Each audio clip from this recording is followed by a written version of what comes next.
Don't come to the wedding. You'll embarrass us." I stared at those words on my phone screen, reading them over and over, waiting for them to change into something else. Something that made sense. Something that didn't feel like a knife between my ribs. But they didn't change. My daughter Jessica had sent them at 11:47 p.m. on a Tuesday. Not even a phone call, just a text message. Cold. Final. Like she was uninviting me from a casual dinner party, not her wedding. I'm Claire, and I'm 68 years old. I've lived through a divorce, built 2 businesses from nothing, raised a daughter on my own, and buried more dreams than I care to count. I thought I'd seen every kind of hurt life could throw at me. I was wrong. Before I tell you what happened next, let me ask, where are you watching this from? Drop your city or state in the comments. I'd love to know who's listening to this story, because what I'm about to share isn't just about revenge. It's about recognizing your own worth when the people you love most can't see it. Let me take you back 6 months before that text message arrived. Jessica had been dating Brandon for about 3 years. He was 32, charming in that practiced way that some men are, with perfect teeth and a firm handshake. He worked in tech consulting, or at least that's what he told everyone at family dinners. The truth was a little more complicated. Brandon had a startup, one of those ventures that sounds impressive when you say it fast, something about AI-driven marketing analytics for small businesses. He had a small office in a co-working space downtown, 2 employees who were barely getting paid, and a lot of expensive suits that gave the impression of success he hadn't actually achieved yet. I knew this because 2 years ago, Brandon had come to me with a proposal. It was a Sunday afternoon. Jessica had brought him to my house for lunch, and after we'd eaten, she'd gone to the store to pick up dessert. Brandon had asked to speak with me privately. "Claire," he'd said, sitting across from me in my living room, his laptop open on the coffee table between us. "I know this might seem forward, but I wanted to talk to you about an investment opportunity." I should have said no right then, but he'd shown me spreadsheets, projections, market analysis. He'd talked about scalability and customer acquisition costs and runway. And underneath all that business jargon, I'd heard something else: ambition, drive. The same hunger I'd had when I was younger, trying to make something of myself. More than that, though, I'd seen the way Jessica looked at him, like he hung the moon, like he was her future. And I'd thought, maybe foolishly, that helping him succeed would be helping her build the life she wanted. So I'd invested, not a small amount either. Over the course of 2 years, I'd put $473,000 into Brandon's company. It was money from the sale of my second business, money I'd planned to use for retirement, for travel, for the comfortable later years I'd worked so hard to earn. Instead, I'd bet it on my daughter's happiness. The investment wasn't a gift. I want to be clear about that. We'd signed papers, drew up contracts. Brandon had given me a 32% equity stake in his company, and we'd agreed on quarterly reports and regular updates. For the first year, everything seemed promising. The company was growing slowly but steadily. Brandon would send me detailed emails about client acquisitions, product development, new hires. Jessica was happy. She'd started talking about marriage, about starting a family, about buying a house together. I'd felt good about my decision, like I was building something for my daughter's future, even if she didn't fully understand the foundation I was helping create. But somewhere in the second year, things started to shift. The updates became less frequent. The quarterly reports arrived late, then later, then not at all. When I'd ask Brandon about the business over family dinners, he'd give vague answers about pivoting and restructuring and market challenges. Jessica would shoot me warning looks across the table, like I was being intrusive, like I was an overbearing mother who couldn't let her daughter's relationship breathe. I'd backed off. Told myself it was none of my business how they ran things.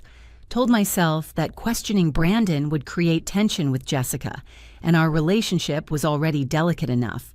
But I'd kept the paperwork, kept the contracts, kept every email, every bank transfer, every document that proved my investment was real and legally binding. I'm not sure why I'd been so meticulous about it. Maybe some instinct I couldn't name had warned me to protect myself. Maybe I'd learned from my divorce that love and trust are beautiful things, but documentation is what saves you when everything falls apart. 6 months before the wedding, Jessica had called to tell me they'd set a date. June 14th, a Saturday. She'd been so excited, talking fast about venues and flowers and bridesmaids' dresses. "I want you involved in everything, Mom," she'd said. "This is going to be so special." And I'd believed her. I'd helped her find the venue, a beautiful garden estate about an hour outside the city. I'd gone to dress fittings, sitting in boutiques while she tried on white gowns, crying happy tears when she found the perfect one. I'd met with caterers, reviewed invitation designs, discussed seating arrangements. I'd written a check for $18,000 to cover the deposit on the venue when Jessica and Brandon had a temporary cash flow issue. Another $12,000 for the photographer they absolutely had to have, $6,000 for the flowers. I'd done it gladly, happily. Because watching my daughter plan her wedding, seeing her so full of hope and joy, had felt like watching every sacrifice I'd made as a single mother finally bloom into something beautiful. I thought I was giving her the wedding of her dreams. I hadn't realized I was funding a performance where I wouldn't even be allowed in the audience. The first real warning sign came 3 months before the wedding. I'd arrived at Jessica's apartment for a planning session we'd scheduled weeks earlier. She'd said we were going to finalize the menu selections, and I'd been looking forward to it. Just a mother and daughter afternoon, making decisions together, building memories. When I'd knocked on the door, Jessica had answered with a strange expression. Not quite guilty, but close. Uncomfortable. "Mom," she'd said, "I didn't think you'd actually come." "We scheduled this 2 weeks ago," I'd reminded her, confused. "For the menu tasting?" "Oh, right. The thing is, Brandon's mother is here, and we already kind of started without you." I'd stood there in the hallway, holding a folder of notes I'd prepared, feeling something cold settle in my chest. "You started without me?" Carolyn had some really specific ideas about the food, and since she's, helping with costs and everything, we thought we should probably defer to her preferences. Helping with costs, as if I hadn't been bankrolling major portions of this wedding for months. But I'd smiled, swallowed the hurt, told Jessica it was fine, we could catch up another time. I'd driven home in silence, gripping the steering wheel too tight, telling myself I was being oversensitive, that modern weddings involved multiple families, multiple opinions, that I needed to be more flexible. But that was when things started to change more noticeably. Suddenly, Carolyn, Brandon's mother, was at every wedding planning event. The cake tasting I'd been excited about, Carolyn was there, making decisions about flavors and tiers, while I sat quietly at the end of the table. The final dress fitting. Carolyn had opinions about the alterations while I watched from a chair in the corner. Jessica stopped calling me to discuss decisions. She'd tell me about them after they'd been made. Carolyn thought the blush roses would be more elegant than the white ones you suggested. Brandon's mom found an amazing DJ, so we went with him instead. Carolyn convinced us to do a sit-down dinner instead of the buffet. She says it's more sophisticated. Every time I'd nod, smile. Tell Jessica that sounded lovely, because what else could I do? Complain? Demand recognition for the money I'd spent? Fight with my daughter over wedding plans and make everything worse? I'd stayed quiet, stayed supportive, showed up when I was invited and gracefully backed away when I wasn't. But inside, something was hardening. 2 months before the wedding, I'd been removed from the main family group chat, the one where all the wedding updates and decisions were being discussed. Jessica had created a new, smaller one that didn't include me. When I'd asked her about it, she'd said, "It was just getting too many people, Mom, too chaotic. Don't worry, I'll keep you updated on anything important." But she hadn't. I'd learned about the rehearsal dinner location from a cousin who'd asked if I was excited about the restaurant they'd chosen. I'd had to pretend I knew what she was talking about, then look it up later. I discovered that the wedding party had been finalized, and my suggestion for Jessica's childhood friend to be a bridesmaid had been quietly ignored when I'd seen photos on social media. I'd been slowly, systematically edited out of my own daughter's wedding planning. And the terrible thing? I'd let it happen. I told myself it was her day, her choices, her life. 1 month before the wedding, I'd decided to do something I'd been avoiding for weeks. I'd called my attorney, Richard, the same one who'd handled my business contracts for years. "I need you to look into something for me," I'd said, quietly. "What's going on, Claire?" "I invested a significant amount of money in my future son-in-law's company. I haven't received financial reports in 8 months. I want to know what's actually happening with my investment." Richard had been silent for a moment. "Are we talking about the investment in the tech startup? The one you told me about a couple years ago?" "Yes." "Claire, I advised you against that investment. I told you mixing family and business was—" "I know what you told me, Richard. Can you look into it or not?" He'd sighed. "I'll see what I can find out." 3 weeks later, he'd called me back. "Claire, we need to meet in person. Are you free tomorrow?" Something in his tone had made my stomach drop. "That bad?" "Tomorrow, my office, 10 a.m. I'd sat in Richard's office the next morning, watching him arrange papers on his desk, preparing to tell me something he clearly didn't want to say. "The company is hemorrhaging money," he'd finally said. "Brandon's burned through almost all of your investment. The business model isn't viable. His client retention is abysmal. He's been using new investment money to pay operating expenses, which means he's essentially running a very slow, very legal-looking Ponzi scheme." I'd felt numb. "How much is left?" "Of your initial investment, maybe $60,000, and that's only if you could liquidate your equity position, which would be difficult given the company's current state. $400,000. Gone." "There's more," Richard had continued. "Brandon's been shopping for additional investors. He's using the wedding, your daughter's wedding, as a networking opportunity. He's invited several potential investors to the ceremony. That's why the guest list expanded so dramatically in the last 2 months. My daughter's wedding, the one I'd helped pay for, being used as a business development event." "What are my options?" I'd asked. Richard had leaned back in his chair. "Legally, you could call the note. Your investment contract has a clause that allows you to demand repayment or force a company restructuring if financial reporting requirements aren't met. He's violated those terms repeatedly. And if I did that, the company would have to declare bankruptcy. Brandon doesn't have the cash to repay you. Everything would collapse." I'd sat there, absorbing this information, feeling something shift inside me. My daughter was marrying a man who'd taken my money, squandered it, lied about it, and was now using the wedding I'd helped fund as a business opportunity. And she'd been pushing me further and further away, making room for his mother, treating me like an inconvenient obligation instead of the woman who'd given her everything. "Don't do anything yet," I'd told Richard. "Let me think about this." I'd driven home that day with my hands shaking, my mind racing.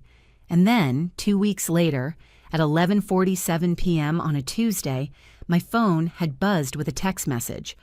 "Don't come to the wedding. You'll embarrass us." I'd called her immediately. My hands were trembling so badly I almost dropped the phone. It rang 4 times before she answered. "Mom, I can't really talk right now."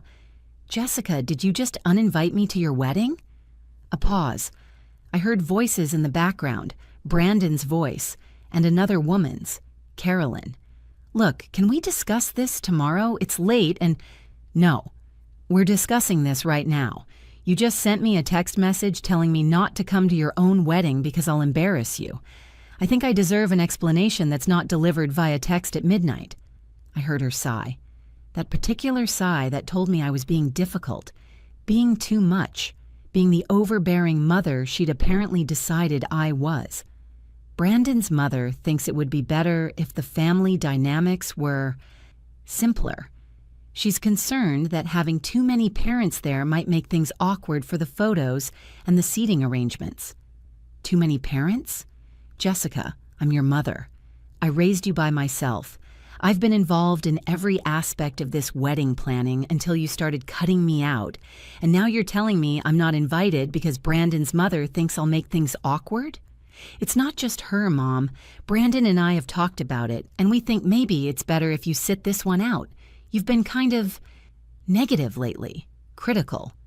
We want the day to be positive and drama-free. Negative, critical. I'd spent $40,000 on her wedding, 2 years funding her fiancé's failing business, decades raising her alone, working 2 jobs, sacrificing everything to give her opportunities I'd never had. And I was the negative one. Jessica, I'd said very quietly, very calmly, I need you to listen to me very carefully. Is this truly what you want? Are you absolutely certain you want to uninvite your mother from your wedding? I knew you'd make this into some huge, dramatic thing. This is exactly why we thought it was better to just answer the question. Is this what you want? Another pause. Longer this time. Yes, she'd finally said. I think it's what's best. Understood, I'd said. Goodbye, Jessica. I'd hung up before she could say anything else, and then I'd sat in my dark living room for a very long time, that word echoing in my head. Understood, not I'll think about it, not can we discuss this, not how dare you. Just understood, because I'd finally understood something very clearly. My daughter had chosen her new family over me. She'd chosen Brandon and his mother and their vision of the perfect wedding over the woman who'd given her everything. She decided I was an embarrassment, a complication, something to be managed and eventually removed. And if that's who she'd chosen to be, then I knew exactly who I needed to be. At 6:47 a.m. the next morning, I'd send an email to Richard. Call the note. Do it today. I want everything in motion before noon. By 7:30, Richard had called back. Claire, are you absolutely sure about this? This will destroy Brandon's company. The wedding is in 2 weeks. I'm sure, I'd said. Send the documentation. Richard had done exactly as I'd asked. By 9:15 a.m., Brandon's business email had received a formal notice of default from my attorney. The letter was clear and legally airtight. He had violated the terms of our investment agreement by failing to provide required financial reports for 3 consecutive quarters. As per the contract, I was exercising my right to call the note immediately. He had 72 hours to repay the full investment amount, $473,000, or I would force the company into involuntary bankruptcy and liquidate assets to recover my funds. I knew he didn't have the money. Richard's investigation had confirmed that. What Brandon had was a failing business propped up by my investment, expensive office furniture he'd purchased with my money, and a wedding in 2 weeks that he couldn't afford without the next round of investor funding he'd been hoping to secure at the ceremony. My phone started ringing at 9:47, Brandon's name flashing on the screen. I declined the call. He called again. Declined. Then Jessica called. Declined. 6 more calls from Brandon, 2 from Jessica, 1 from a number I didn't recognize, probably Carolyn. I declined them all. At 10:30, my phone buzzed with a text from Jessica. Mom, what are you doing? Brandon says you're trying to destroy his company? This is insane. Call me back right now. I didn't respond. Another text. You're being completely unreasonable. This is ridiculous. We need to talk about this like adults. Like adults.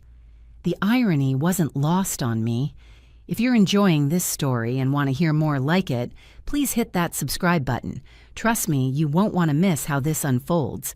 At 11:15, Brandon sent me an email, a long, rambling message about misunderstandings and family and how we needed to work together, how he was sure we could find a solution that worked for everyone, how he valued our relationship and appreciated everything I'd done for him and Jessica. He didn't mention the wedding invitation he'd supported taking away from me. He didn't apologize for the missing financial reports. He didn't acknowledge that he'd spent nearly $500,000 of my retirement money on a business that was circling the drain. He just wanted me to back off so his life could continue as planned. I forwarded the email to Richard without responding. By noon, my phone was ringing constantly. I'd turned off the ringer and watched the notifications pile up. 17 missed calls, 34 text messages, 3 voicemails I hadn't listened to. At 2 p.m., Richard called from his office line. "Claire, Brandon's attorney just called me. They're asking if you'd be willing to meet and discuss terms. They want to negotiate a settlement." "What kind of settlement?" "They're proposing you convert your equity to a promissory note with a 5-year repayment plan. Basically, they want you to become a creditor instead of an owner and give Brandon 5 years to pay you back in installments." "With what money? You told me the business is failing." "It is, which means this is a stalling tactic. He's hoping to find new investors, keep the company afloat, and eventually pay you back. It's a gamble." "What are the odds he succeeds?" Richard had paused. "Honestly, almost 0. "Tell them no," I'd said. "The terms stand. 72 hours. "Claire, I have to ask one more time. Are you prepared for the fallout? This will likely end the relationship with your daughter, possibly permanently." I'd looked out my window at the garden I'd planted years ago. Roses I'd nursed through hard winters. Perennials that came back stronger every spring because I'd given them strong roots and proper care. My daughter uninvited me from her wedding via text message because her future mother-in-law thinks I'm an embarrassment, I'd said quietly. She chose a man who's been lying to both of us for 2 years. She's built her future on a foundation of my money and his deception, and she doesn't even know it. The relationship you're worried about me losing, it's already gone, Richard. I'm just acknowledging the truth." "Understood," he'd said. "I'll inform them the terms are final." That evening, Jessica had shown up at my house. I'd heard her car in the driveway, heard her footsteps on my porch, heard her key turning in the lock, the emergency key I'd given her years ago that she'd apparently never returned. "Mom," she'd called out, walking into my living room without knocking. "Mom, we need to talk. You can't hide from this." I'd been sitting in my reading chair with a cup of tea, perfectly calm. "I'm not hiding, Jessica. I'm simply not answering phone calls from people who've made it clear I'm not welcome in their lives." She'd stood there in my living room, looking so much like the little girl she'd been, but her eyes were different now, harder, more calculating. "You're trying to destroy Brandon's company right before our wedding. How is that not hiding? How is that not revenge?" "I'm calling a legal note that Brandon defaulted on. That's not revenge. That's business." "This is because I uninvited you to the wedding, isn't it? You're punishing me for setting a boundary." "A boundary? That's what she was calling it." "Jessica, did Brandon tell you how much money I invested in his company?" She'd hesitated. "Some. I know you helped him get started." $473,000 over 2 years, money from the sale of my business, money I'd saved for retirement. I'd watched her face carefully, seen the surprise there, the shock. "He said you'd invested maybe 100,000. He lied, just like he's been lying about the quarterly reports he was contractually obligated to provide, just like he's been lying about how well the business is doing. Did you know he's been using the wedding as a networking event? That half the expanded guest list is potential investors he's trying to court? That's business development, Mom. That's smart. That's using our family event, an event I helped pay for, as a sales opportunity. That's turning your wedding into a business transaction." She'd shaken her head. "You're twisting everything. You're trying to make Brandon look bad because you can't accept that I'm building a life with someone else." "No, Jessica. I'm trying to show you who you're actually marrying. Brandon's company is failing. He's burned through almost all of my investment. In 6 months, maybe a year, everything is going to collapse anyway." "You don't know that," she'd said, but her voice had wavered. "Richard investigated. The business model doesn't work. Brandon's been using new investment money to cover operating costs. It's unsustainable. So you're destroying it before he has a chance to turn it around? You're sabotaging his business because I hurt your feelings?" I'd set down my teacup very carefully. "Let me be very clear about something, Jessica. I invested that money because I believed in Brandon's potential and because I wanted to help build a foundation for your future together. I continued investing even when the reports stopped coming, even when the updates became vague and infrequent, because I trusted you both. I helped pay for your wedding even as you progressively cut me out of the planning because I loved you and wanted you to be happy. Then why are you doing this now?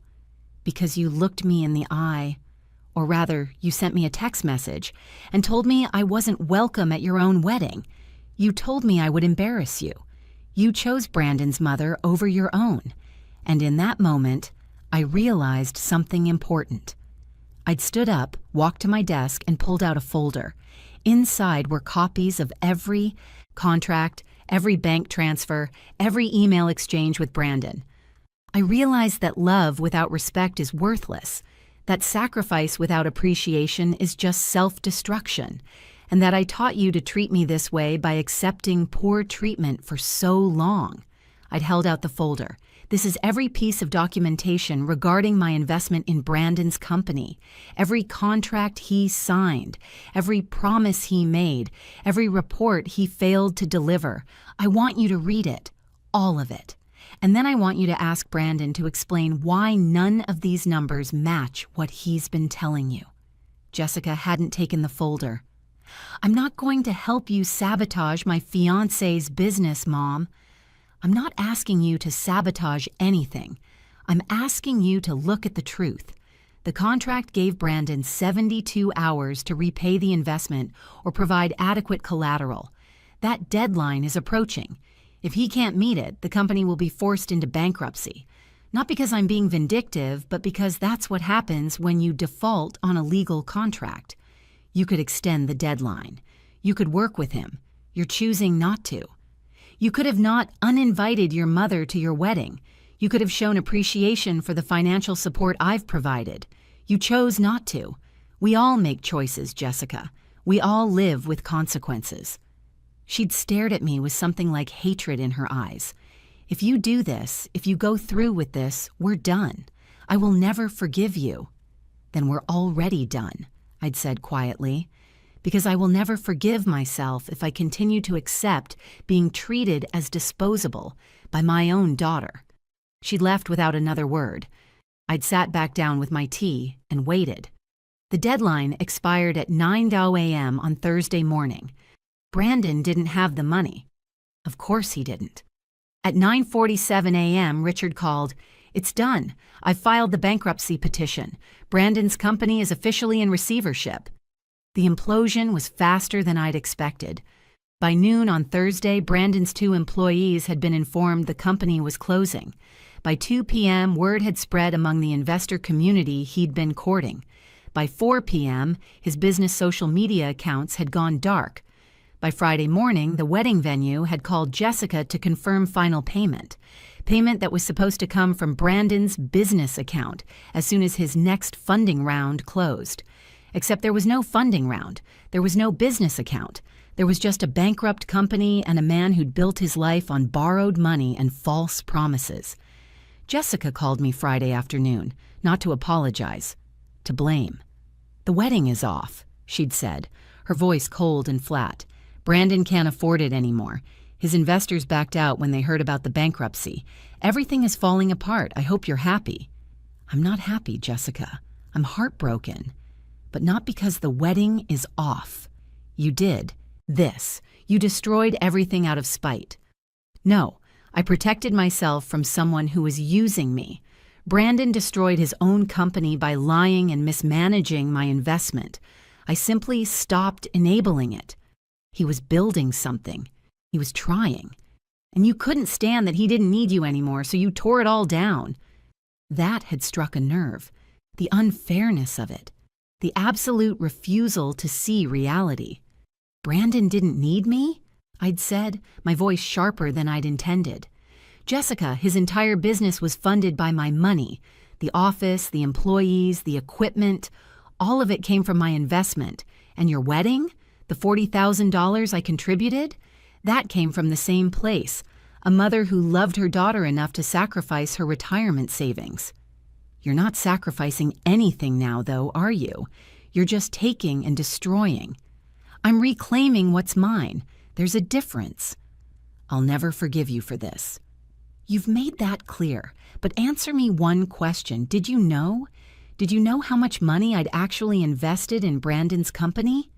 Silence on the other end. Did Brandon tell you the truth about the business finances? About why the quarterly report stopped? About any of it? More silence. He didn't, did he? I'd said softly. You're defending someone who lied to both of us, and you're making me the villain because it's easier than admitting you didn't want to see the truth. I have to go, she'd said. I have to figure out how to tell 200 people that the wedding is canceled. Jessica. But she'd already hung up. I'd sat there holding my phone, feeling the weight of what I'd done. Not regret, exactly, but grief. The kind that comes from recognizing that some relationships can't be saved, only survived. The wedding would have been this Saturday. Instead, Jessica spent that day returning gifts and canceling contracts. Brandon moved back in with his mother. His LinkedIn profile changed from founder and CEO to seeking new opportunities. The bankruptcy trustee is still working through the company's remaining assets. Richard estimates I'll recover maybe $70,000 of my original investment. The rest is gone. But I got something more valuable than money back. I got my dignity. I got the knowledge that I'm not someone who can be used and discarded without consequence. I got the certainty that I taught my daughter an important lesson, even if she hates me for it right now, that actions have consequences, and that choosing partners who lie and manipulate will eventually cost you everything.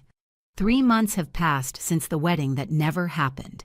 Jessica hasn't spoken to me since that last phone call. I've sent her 2 messages, short, simple ones that say I love her and that my door is always open when she's ready to talk. She hasn't responded. I've heard through mutual acquaintances that she and Brandon are still together, though the relationship is strained.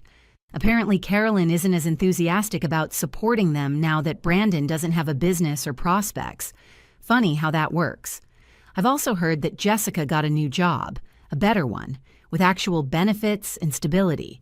She's renting a small apartment by herself.